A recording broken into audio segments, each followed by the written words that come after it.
اعوذ باللہ من الشیطان الرجیم بسم اللہ الرحمن الرحیم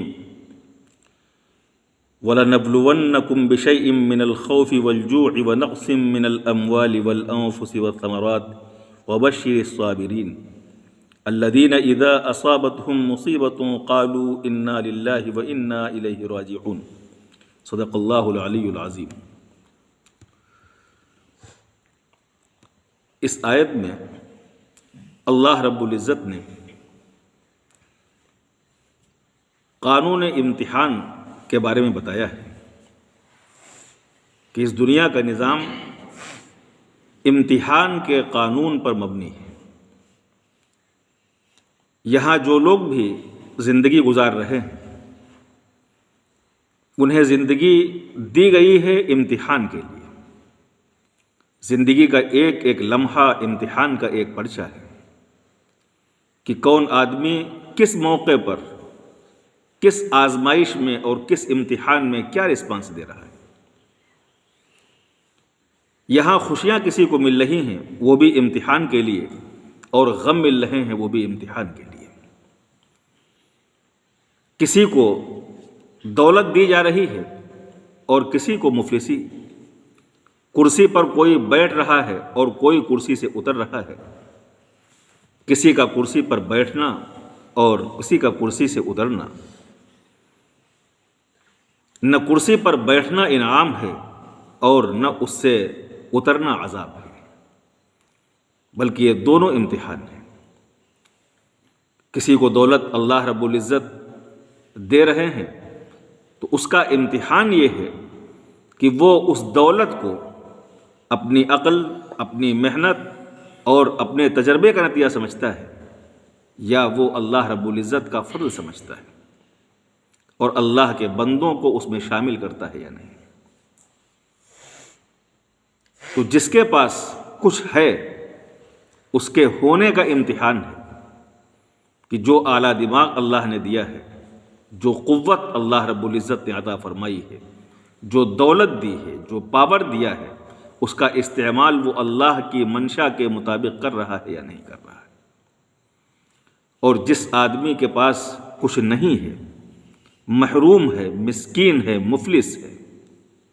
مظلوم ہے، اس شخص کا امتحان یہ ہے کہ اس موقع پر بھی وہ اللہ کو یاد کر رہا ہے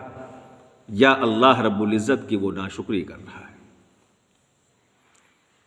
تو کسی کے پاس ہونا یہ اس بات کی دلیل نہیں کہ اللہ نے اسے بہت مان رکھا ہے اس لیے اس کو نواز رہے ہیں،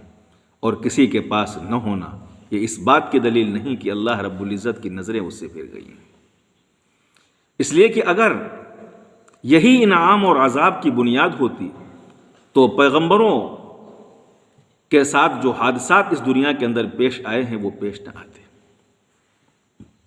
پیغمبر تو اللہ کا میسنجر ہوتا ہے۔ پیغمبر سے بڑھ کر اللہ رب العزت کے نزدیک کوئی عزیز نہیں ہوتا ہے۔ وہ اللہ کا پیغام پہنچانے کے لیے دنیا کے اندر آتا ہے۔ تمام پیغمبروں کے امام حضرت محمد صلی اللہ علیہ وسلم طائف میں تشریف لے گئے تو پتھروں سے آپ کا استقبال کیا گیا۔ جب آپ وہاں سے واپس آئے، ایک باغ میں پہنچے تو آپ کی جوتیاں خون میں ڈوبی ہوئی تھیں۔ آپ نے اپنی زبان سے کوئی بھی شکوہ نہیں کیا، بلکہ آپ نے اپنی زبان سے یہ کہا، اللہم انی اشکو ضعف قوتی وقلت حیلتی، کہ اے پروردگار میں کمزور تھا، مجھے جو تدبیر اختیار کرنی چاہیے تھی وہ تدبیر میں اختیار نہیں کر سکا، اس لیے ان لوگوں نے میری دعوت قبول نہیں کی۔ اے پروردگار مجھے قوت عطا فرما دیجیے، میری زبان کے اندر تاثیر ڈال دیجیے، میری عقل کو، تدبیر کو تیز فرما دیجیے، تاکہ آپ کے پیغام کو دوسرے لوگ قبول کرنے والے بن سکیں۔ تو پیغمبر صلی اللہ علیہ وسلم نے شکایت کرنے کے بجائے اس موقع پر رسپانس یہ دیا کہ انہوں نے جو دوسروں کی طرف سے ظلم ہوا تھا وہ اپنے خانے میں ڈال دیا کہ پروردگار میری ہی کمی رہی جس کی بنیاد پر یہ لوگ میری دعوت کو قبول نہیں کر سکے۔ یہ پیغام سبھی لوگوں کے لیے ہے۔ وہ کوئی بھی کام کر رہا ہو، اور کسی بھی حال کا اسیر ہو جائے اور کیسی ہی مصیبت ہو تو اسے اپنی طرف اس کا رخ کر لینا چاہیے اور اپنے کھانے میں ڈال لینا چاہیے۔ دنیا کے اندر بہت سے حالات آتے ہیں، اور آج کل مسلمان جن حالات سے جوجھ رہے ہیں، لاک ڈاؤن میں جو رزق کی قلت کا مسئلہ ہوا ہے، پریشانیاں لوگوں کے سامنے آئی ہیں، ملازمین ملازمتوں سے محروم ہوئے ہیں، روزگار والے انہیں روزگار نہیں مل سکا ہے، کھانے اور پینے کے بھی لالے پڑے، لیکن یہ سب اللہ رب العزت کی طرف سے ایک امتحان تھا۔ اسے امتحان کا ہی پرچہ سمجھنا چاہیے کہ پروردگار یہ دیکھنا چاہتے تھے کہ ایسے موقع پر جب ترقی کے، کامیابی کے اور گزارے کے تمام راستے مسدود ہوں، ہمارے بندے کیا رسپانس دیتے ہیں۔ آج ہی ایک پیلی بھیت کی لائر خاتون کا فون آیا، ان کا ڈیورس ہو گیا اور شوہر ان پر ظلم کیا کرتا تھا، تو انہوں نے سوال یہ کیا کہ آخر میرا ڈیورس کیوں ہوا؟ میں اپنی طرف سے شوہر کا پورا حق ادا کر رہی تھی اور یک طرفہ طور پر ہمارے اوپر ظلم ہو رہا تھا۔ دوسرے لفظوں میں وہ خاتون یہ کہنا چاہ رہی تھی کہ اللہ رب العزت نے میرے ساتھ یہ کیا کیا؟ میں پابند بھی ہوں، نماز بھی ادا کرتی ہوں، اللہ رب العزت کا حق بھی ادا کرتی ہوں، اور اپنے شوہر کا بھی میں حق ادا کر رہی تھی، لیکن اس کے باوجود میرے ساتھ یہ حادثہ کیوں ہوا؟ یاد رکھیے کہ یہ جملہ دبے لفظوں میں اللہ رب العزت کی شکایت ہے۔ بہت سی خواتین ہیں جن کا ڈیورس ہو جاتا ہے، بہت سے مرد حضرات ہیں جو اپنی خواتین کے ساتھ اچھا سلوک کرتے ہیں، لیکن خواتین کی طرف سے ان پر ظلم ہوتا ہے۔ یہ جو بھی دستدرازیاں ہیں یا مظالم ہیں، یہ انسان کی نفسیاتی کمزوری کا اظہار ہے۔ اس کا تعلق نہ قرآن کے احکام سے ہے اور نہ اللہ رب العزت کے اس فیصلے سے۔ ڈیورس کا معاملہ یہ ہے، پیغمبر اسلام صلی اللہ علیہ وسلم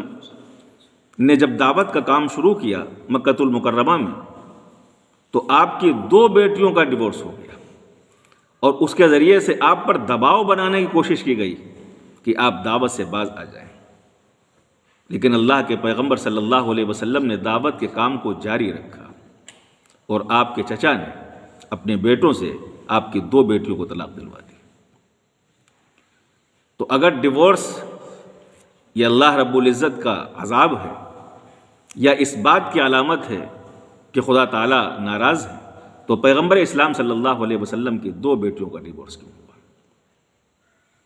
اور اگر پیغمبر صلی اللہ علیہ وسلم کے یہاں یہ حادثہ پیش آیا تو کسی کے یہاں بھی حادثہ پیش آ سکتا ہے۔ اس کا تعلق دنیا کے حالات سے ہے، اس کا تعلق قانون امتحان سے ہے کہ اللہ رب العزت جس کے لیے امتحان کا جو پرچہ اور جو سوال مناسب سمجھتے ہیں وہ اس سے کرتے ہیں۔ سیدنا یوسف علیہ السلام اللہ رب العزت کے پیغمبر تھے، ان کے حقیقی بھائیوں نے انہیں کنویں کے اندر ڈال دیا، ان کی زندگی کا خاتمہ اپنے اعتبار سے انہوں نے کر دیا۔ خود رسول اللہ صلی اللہ علیہ وسلم کے چچا مکہ والوں نے آپ کے ساتھ جو سلوک کیا کہ مسجد میں نماز پڑھتے ہوئے سجدے کے حال میں کلا گھونٹ کر قتل کرنے کی کوشش کی۔ آپ کو شعب ابی طالب میں قید کر رکھا، طائف میں آپ کے ساتھ جو حادثہ ہوا، نتیجہ یہ ہوا کہ آپ کو وطن چھوڑنا پڑا اور خاموشی کے ساتھ آپ مکہ مکرمہ چھوڑ کر مدینہ منورہ تشریف لے گئے۔ تو جو حالات یہ پے در پہ پیغمبر کے ساتھ پیش آئے، آخر اس کو کیا کہیں گے؟ اس کا مطلب یہ ہے کہ حالات کا آنا یہ اس بات کی علامت نہیں ہے کہ اللہ کی نظریں پھر گئیں، بلکہ حالات کا آنا اس بات کی علامت ہے کہ ہمارا امتحان لیا جا رہا ہے۔ ہمیں اس موقع پر کیا رسپانس دینا چاہیے؟ حضرت موسیٰ علیہ السلام، ان کی بھی جلا وطنی ہوئی، وہ اپنے ملک کو چھوڑ کر دوسرے ملک گئے اور برسوں وہاں آپ رہے۔ حضرت ابراہیم علیہ السلام، آپ کو بھی وطن چھوڑنا پڑا، اور وطن چھوڑ کر یہاں آ کر کے ایک صحرا میں آپ نے اپنا نشیمن تعمیر کیا۔ تو چاہے طلاق کے معاملات ہوں، نکاح کے معاملات ہوں، ڈیورسی کے مسائل ہوں، یا جو بھی ہوں، یہ بھی ایک قسم کی فنامنن ہے، صورتحال ہے، اور اس کا تعلق قطعاً اس بات سے نہیں ہے کہ اللہ رب العزت اس بات سے راضی ہیں یا اللہ رب العزت اس بات سے ناراض ہیں، بلکہ اس موقع پر سوچنا یہی ہے کہ آخر ہم اس امتحان میں کیا رسپانس دے رہے ہیں، اور اس سوال کے جواب میں ہمارے نمبر کتنے آتے ہیں۔ قرآن کی اس آیت میں اللہ رب العزت نے ارشاد فرمایا، وَلَنَبْلُوَنَّكُمْ بِشَيْءٍ مِّنَ الْخَوْفِ وَالْجُوعِ وَنَقْصٍ مِّنَ الْأَمْوَالِ وَالْأَنفُسِ وَالثَّمَرَاتِ، اور ہم تمہیں ضرور آزمائیں گے، ہم تمہارا اگزام لیں گے، خوف کے ذریعے سے، کبھی ڈر کا ماحول ہوگا، والجوع، کبھی بھوک کا ماحول ہوگا، وَنَقْصٍ مِّنَ الْأَمْوَالِ، مال کی کمی کا ماحول ہوگا، والانفس، جانوں کا ضیاع ہوگا، والثمرات، پھلوں کی قلت آئے گی، خوراک کی کمی ہوگی، بد امنی ہوگی، یہ سارے حالات آئیں گے، اور ان حالات کو ڈال کر ہم تمہارا امتحان لیں گے کہ آخر تم رسپانس کیا دیتے ہو۔ وَبَشِّرِ الصَّابِرِينَ، اور صبر کرنے والوں کو اے پیغمبر آپ خوشخبری سنا دیجیے کہ اس قسم کے طبیعت کے خلاف حالات پیش آئیں جو انسان کو ناگوار ہوں، اور اس موقع پر بھی انسان شکر کے درجے پر قائم رہے کہ اے پروردگار ہر حال میں آپ کا شکر ہے، نمازوں کا پابند رہے، اسلامی اخلاقیات کا وہ پابند رہے، اپنی زبان کو قابو کے اندر رکھے، اپنے ذہن کو نگیٹو خیالات سے وہ محفوظ رکھے، ایسا آدمی صابر ہے، اور اللہ رب العزت نے ایسے صبر والوں کو جنت کی خوشخبری سنائی ہے۔ صبر کرنے والے کون لوگ ہیں؟ الذین اذا اصابتہم مصیبہ، کہ جب ان کو کوئی مصیبت پہنچتی ہے، جب حادثات سے وہ دوچار ہوتے ہیں تو آہوزاری نہیں کرتے، روتے اور چیختے نہیں ہیں، شکوہ اور شکایت نہیں کرتے، وہ اس کے الزامات دوسروں کے سر نہیں رکھتے ہیں۔ قالوا انا للہ و انا الیہ راجعون، بلکہ وہ زبان سے اور دل سے یہی صدا بلند کرتے ہیں کہ ہم بھی اللہ کے، ہم اللہ کے ہیں، یہ حالات جو ہیں یہ اللہ کی طرف سے، اور ہم اللہ کے بندے ہیں۔ وَإِنَّا إِلَيْهِ رَاجِعُونَ، اور یہ تو دنیا یہ صرف سفر ہے، ایک راستہ ہے، منزل تو خدا کا گھر ہے۔ اِنَّا لِلَّهِ وَإِنَّا إِلَيْهِ رَاجِعُونَ، ہم اللہ کے ہیں، وَإِنَّا إِلَيْهِ رَاجِعُونَ، اور اللہ ہی کی طرف ہمیں لوٹ کر جانا ہے۔ ہم مسافر ہیں، مسافر کے لیے کیا ہے کہ سفر کرتے ہوئے راستے میں کنکر بھی آ جاتے ہیں، راستے کا گرد و غبار بھی ان کے اوپر پڑ جاتا ہے، بہت سے ایسے غلیظ مقامات سے گزرنا پڑتا ہے کہ جہاں ناک کو بند کرنا پڑتا ہے، بہت سے حادثات پیش آتے ہیں، مسافر کے لیے کیا ہے؟